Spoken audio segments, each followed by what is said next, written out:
3M Technical Service Specialist. Before you start your 3M Paint Defender Spray Film project, we would like to give you a few tips and tricks to help you get great results. The most important part of getting that crystal clear film is getting the right coverage. And getting the right coverage is really dependent on three things: the distance, the speed, and the number of coats. For distance, hold the can 6 to 10 inches from the surface. This is roughly the distance between your thumb and your pinky. If the can is too far away, your coating will be light and dry with a pinhole and textured appearance. It's also more difficult to remove this later. If you hold the can too close, you're likely to get runs or sags or have air bubbles trapped in your coating. A good rule of thumb for speed is this: it should take roughly 6 seconds to move across half of an average sedan.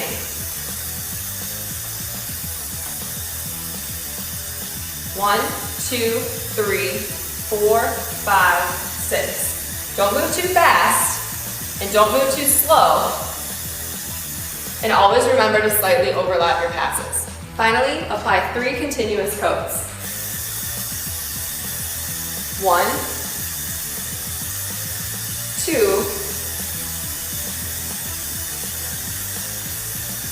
3. And you'll notice that I am continuously spraying and not starting and stopping, as this can cause buildup at the nozzle. If that happens, I just wipe it away with a paper towel. If it continues or you have other questions about your project, please call the helpline on the back of the can. Remember, coverage is key for great project results.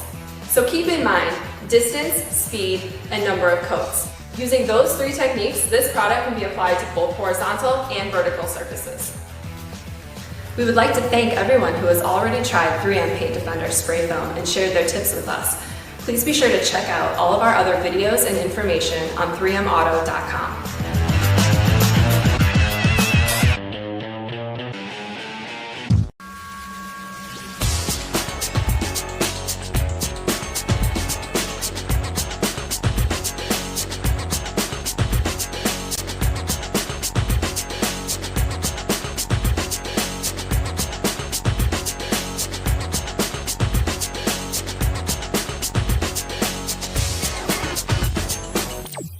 Since the suspension's being worked on, we have the upper control arms off. This is a great time to take advantage of painting these and offering some extra added protection, since these will be slightly visible. To do that, we're going to use our VHT epoxy paint.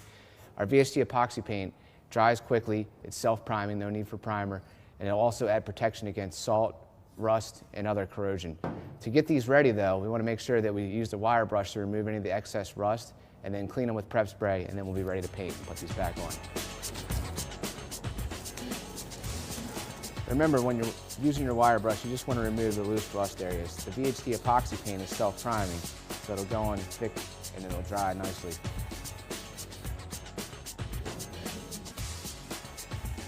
So that should about do it.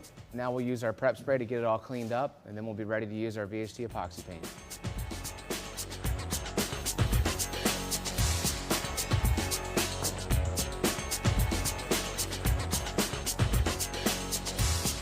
So we got these all cleaned, and we have the areas taped off where we don't want any of the epoxy paint to go. And to apply this paint, we'll hold it about 8 to 10 inches away from the substrate. We'll give it 2 light coats followed by 1 medium coat with 10 minutes in between each coat.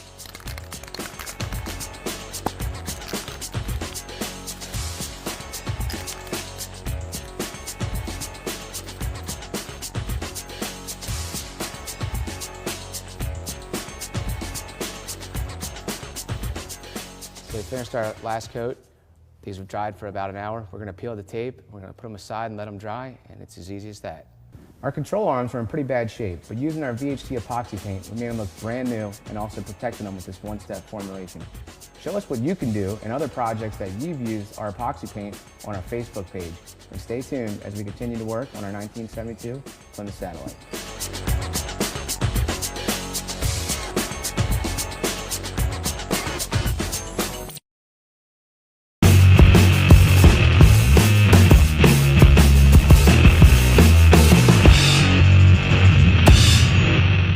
This actually looks pretty good.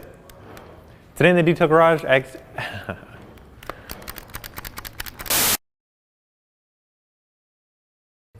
this actually looks pretty good. Today in the Detail Garage, as you can see, we've still got this Mustang. We started off by washing it to get off that road grime and debris that was sitting on the surface, and now we're going to clay it, because as we were washing it, we could tell that there was some grime and debris that were stuck in the pores of the paint, and if you listen, that rough sound is just things that have contaminated the surface and is making it harder for any kind of new either glazes, sealants, or waxes to bond to. And also, since there's some minor scratches and swirls in this paintwork, we're going to go ahead and address that. But before any polishing job, you want to clay it, because that's going to make it so you get the perfect result, and it's also going to make that perfect shine. So to get started, we're going to clay it. I have a light clay bar set up over here. And as you can see, I've got it kneaded up into a small patty. This is because whenever you use a clay bar, you're only going to be using 2 or 3 fingers. So it's going to cover just the surface of about 3 fingers, and we're going to work it back and forth using our clay luber. What I like to do is I'll spray the surface, I'll spray the bar, and I'll spray my hand, because this stuff is a sticky substance that's going to get stuck to the surface as well as yourself. But working back and forth using fairly light pressure, you don't want to scrub too hard. Working back and forth in straight lines, it'll start sounding kind of rough or it'll drag, but as you pull contamination out of the paintwork, it's going to get smoother and then it's going to get slick, and that's how you know when to move on. Now the great thing about clay is you can use it on paintwork, you can use it on glass, plastic. As you can see, this car has a 2-tone paint job. This is actually a vinyl wrap. In areas like up here on the windshield, you can see this black line. When you drive, dirt and contamination flies up on the windshield and then it gets stuck on this ridge here. So even using a clay bar, spray it on the surface, spray it on the clay, and then work back and forth, and it pulls off any kind of grime, debris, anything to give you back that perfect shine. So you can see that claying the vinyl stripes, this is going to help promote longevity to the vinyl, because things that are embedding themselves in the vinyl can actually deteriorate it and cause cracking or fading. So I'm going to continue this process over the rest of this vehicle, then we can get into the polishing steps.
As you can see, we've just finished off with the claying process. After wiping off, the surface is super smooth.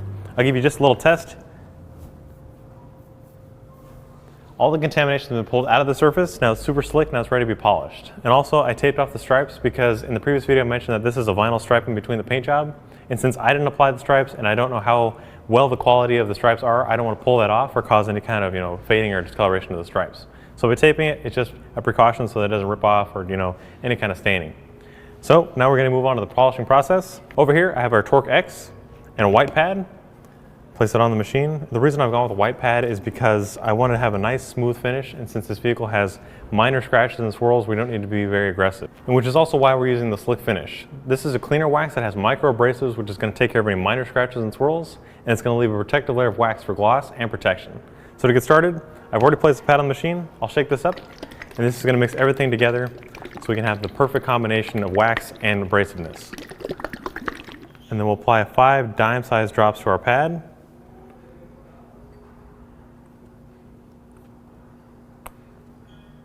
And then also spray the pad with pad conditioner.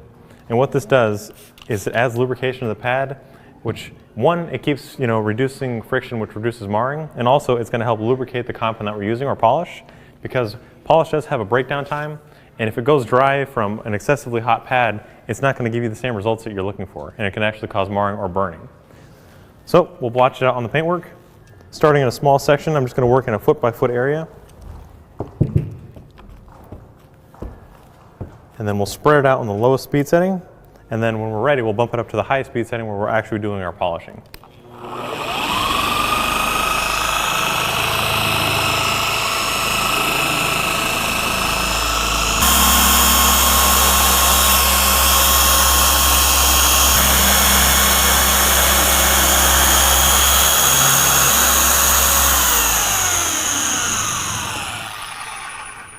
So once your polish has gone clear, then you want to take a clean microfiber towel and just buff off the excess.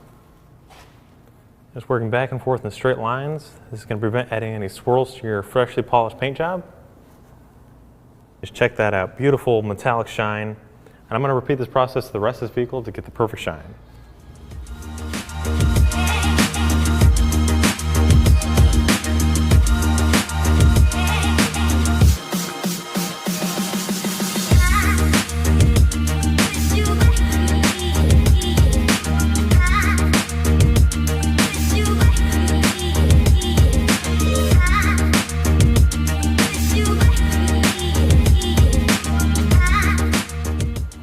So for those of you that are new to polishing, you may have noticed that I was working back and forth in straight lines and covering about 50% of my last pass.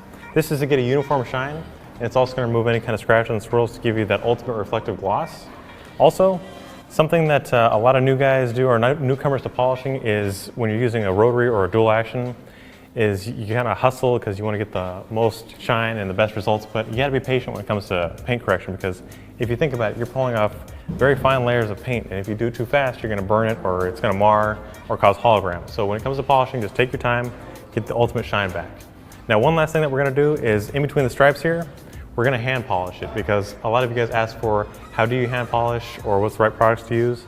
So using our microfiber applicator and some slick finish, we're going to get in between the small intricate areas to give this car the ultimate shine.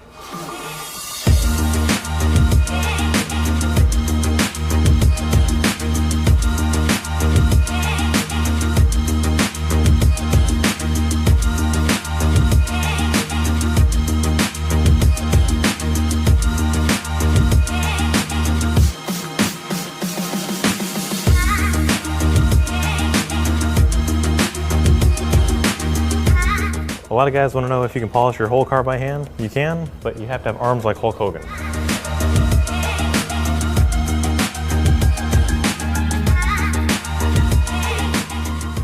That thing looks good. Well guys, we're wrapping up the week-long Mustang detail. We started off by washing it, and then today we clayed it to get rid of any of those embedded impurities, and then polishing with slick finish gave it that ultimate shine and protection. So stay tuned for when we bring it back in the detail garage. We're going to seal it and wax it to give it more shine and more protection. Also, don't forget to like and subscribe to this video just so you can see more of our top detailing tips and tricks. And also, if you have any comments or anything that you want to see in our videos, go ahead and drop a comment below. So, if you want to learn more about these products, check it out on our website, chemicalguys.com. We'll see you guys next time right here in the detail garage.